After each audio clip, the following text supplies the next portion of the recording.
कैसे हो मेरे प्यारे बच्चों आज मैं आपके लिए एक बेहद मज़ेदार कहानी लेकर आई हूँ। क्या आपके साथ कभी ऐसा हुआ है कि आप दूसरों की बातों से प्रभावित होकर वो काम कर जाते हो जो खुद करना नहीं चाहते, लेकिन आपके फ्रेंड्स ऐसा कर रहे हैं तो आपने भी कर दिया? या फिर कई बार आप दूसरों की मीठी मीठी बातों में आकर कुछ ऐसा कर जाते हो कि बाद में पछताते हो। बच्चों, हमें ऐसा कभी नहीं करना चाहिए, इससे बड़ा नुकसान हो सकता है। मैं जो कहानी आज आपके लिए लाई हूँ उसे सुनकर आप मेरी बात को एकदम समझ जाएंगे। तो चलो ध्यान से सुनो आज की कहानी।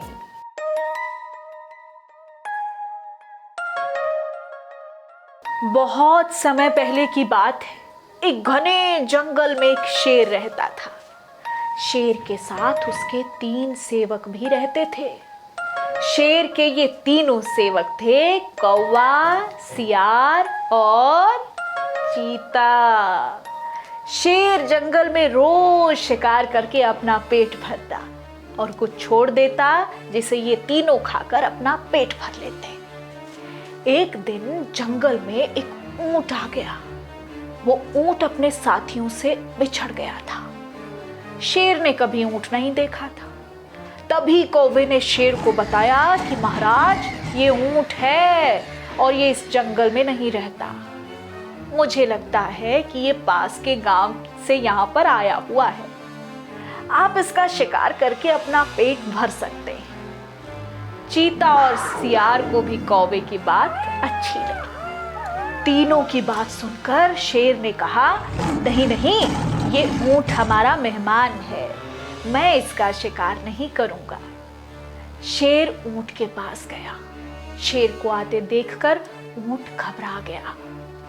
ऊंट ने डरते डरते शेर से कहा, महाराज, मुझे मत मारिए, मैं इस जंगल का नहीं हूं, मैं अपने साथियों से बिछड़कर जंगल में पहुंचा हूं। शेर को उस कमजोर ऊंट पर दया आ गई और उससे कहा कि आप हमारे मेहमान हैं, आप इस जंगल में ही रहेंगे, आपको डरने की जरूरत नहीं है। कौवा, चीता और सियार इस बात को सुनकर मन ही मन ऊंट को कोसने लगे।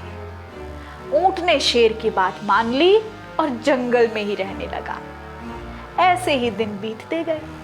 जंगल की घास और हरी पत्तियां खाकर ऊंट तंदुरुस्त हो गया। एक दिन शेर की जंगली हाथी से लड़ाई हो गई।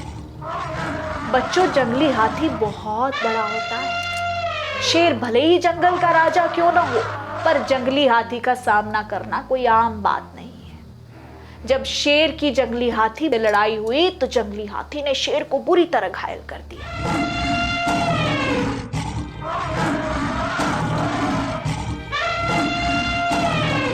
शेर की हालत ऐसी हो गई कि अब वो कई दिनों तक शिकार नहीं कर सकता था। शिकार न करने पर शेर और उसके सेवक तीनों भी कमजोर होने लगे।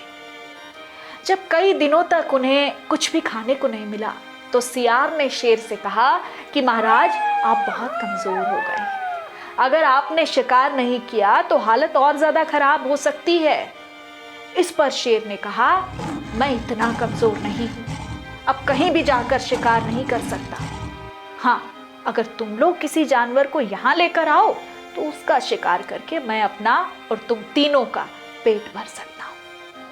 इतना सुनते ही भाई सियार तपाक से बोला, महाराज, अगर आप चाहें तो हम ऊंट को यहाँ लेकर आ सकते हैं, आप उसका शिकार कर लीजिए। शेर को यह सुनकर गुस्सा आ गया और बोला कि वो हमारा मेहमान है, उसका शिकार मैं कभी नहीं करूंगा। सियार ने पूछा कि महाराज, अगर वो खुद अपने आप को आपको समर्पित कर दे तो आप क्या करेंगे? शेर ने सोचते हुए कहा, हाँ, तब तो मैं उसे खा सकता हूं। फिर सियार ने कौवे और चीते के साथ मिलकर एक योजना बनाई और ऊंट के पास जाकर बोलने लगा कि हमारे महाराज बहुत कमजोर हो गए हैं, उन्होंने कई दिनों से खाना नहीं खाया। अगर महाराज हमें भी खाना चाहें तो मैं खुद को उनके सामने समर्पित कर दूंगा। सियार की बात सुनकर कौवा और चीता भी बोलने लगे कि मैं भी महाराज का भोजन बनने के लिए तैयार हूँ। चारों शेर के पास गए और सबसे पहले कौवे ने कहा कि महाराज, आप मुझे अपना भोजन बना लीजिए। सियार बोला, नहीं कौवे भाई, तुम बहुत छोटे हो, तुम भोजन क्या नाश्ते के लिए भी ठीक नहीं हो। सियार बोला, महाराज आप मुझे खाइए।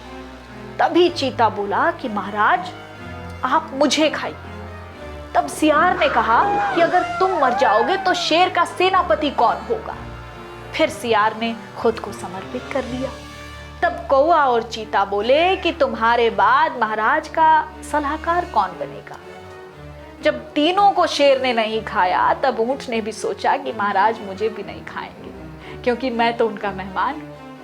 ये सोचकर वो भी बोलने लगा कि महाराज आप मुझे अपना भोजन बना लीजिए। इतना सुनते ही शेर, चीता और सियार उस पर झपट पड़े। इससे पहले कि ऊंट कुछ समझ पाता, उसकी जान शरीर से निकल चुकी थी और चारों उसे अपना खाना बना चुके थे। बेचारा ऊंट दूसरों की बातों में आकर अपनी जान से हाथ धो बैठा।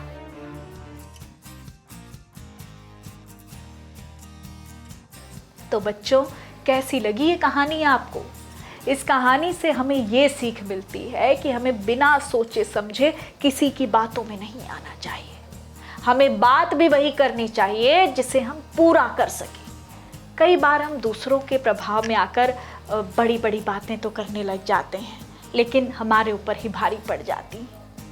चालाक और धूर्त लोगों की मीठी मीठी बातों में कभी भरोसा नहीं करना चाहिए, क्योंकि इस तरह के लोग हमसे काम निकलवाने के लिए मीठी मीठी बातें करते हैं।